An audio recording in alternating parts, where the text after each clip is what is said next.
Manbij, Syria today. 2 U.S. soldiers and 2 civilians were killed in this blast.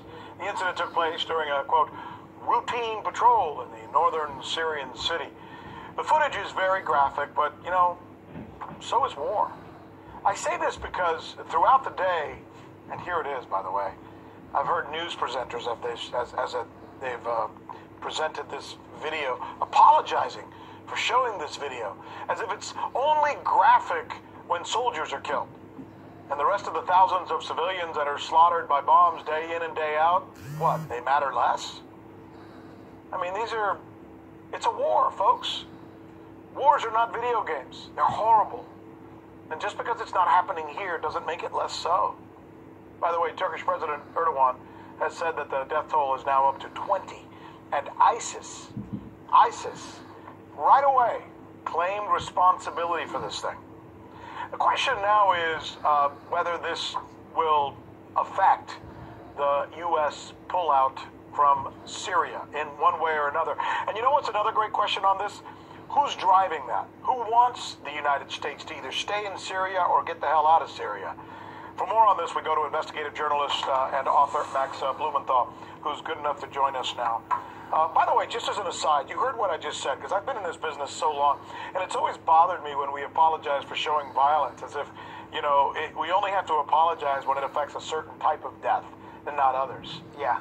War is hell and death is death, right? Yeah, I think maybe if people saw more of it on some level instead of smart bombs just striking military targets and they saw the reality of it, they might have a different opinion. But yeah, I think they're right. seeing more of it on YouTube, and opinions are solidly against war among the American public. Unfortunately, it doesn't translate inside the Beltway. Yeah, you know, one of the reasons I wanted to talk to you about is I just mentioned this a little while ago, and I think the real question is, we're going to see a lot of weird stuff suddenly happening in Syria, popping up on the news, more than it has in the past. And it leads one to wonder who's driving the message in Syria, and is it aimed at manipulating the United States either to stay in or get out? What's your take on that? Yeah, you know, I don't like to get conspiratorial, but I always say just because you're paranoid doesn't mean they're not out to get you. And, you know, a lot of weird stuff has been happening in Syria, Rick. I mean, we can go back to the alleged chemical attack in Khan Sheikhoun in Idlib in April 2017. The Syrian army was advancing all over the country as the peace process was advancing as well. And then, bam, chemical attack, U.S. strikes. Then again, almost exactly a year to that date, April 2018, Syrian army is liberating East Ghouta and Douma from the Army of Islam just east of Damascus. Boom, allegations of another chemical attack. No real evidence has been supplied to support it, but U.S. missile strikes. The OPCW has not actually found any sarin gas at that location. So we have to start asking serious questions whenever things are moving towards peace or withdrawal of U.S. forces. Something weird happens, and something weird just happened in Manbij. Who benefits? Well, it's true that the Kurds in Syria do not want the U.S. to pull out necessarily. However, the Turkish army, Turkish military is chomping at the bit. They really want to go into Manbij, kick out the Kurds, get the Syrian army out of there, and take that territory.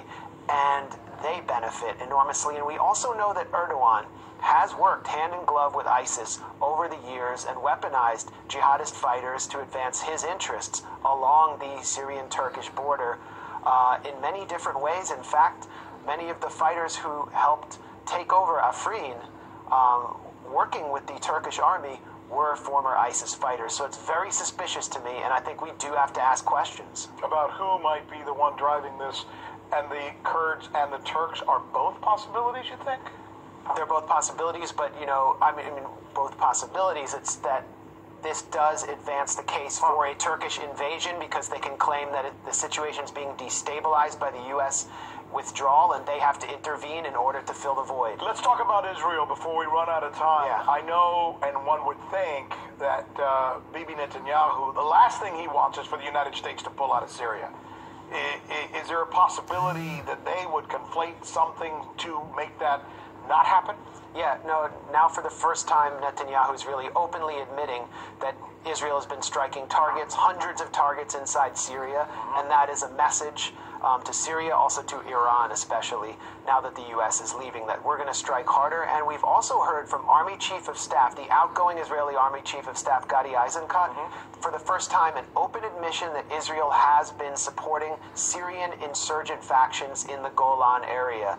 So the ambiguity is gone. It's all out in the open. And for years, we were called conspiracists for talking about Israel's relationship with the Syrian insurgents, but now it's out in the open, and it is an implicit threat from Israel. Max Blumenthal, thanks for getting in here. I know you had a painful day at the dentist today. I hope you're feeling better. Thanks for having me. Appreciate your expertise. Glad I could speak. So.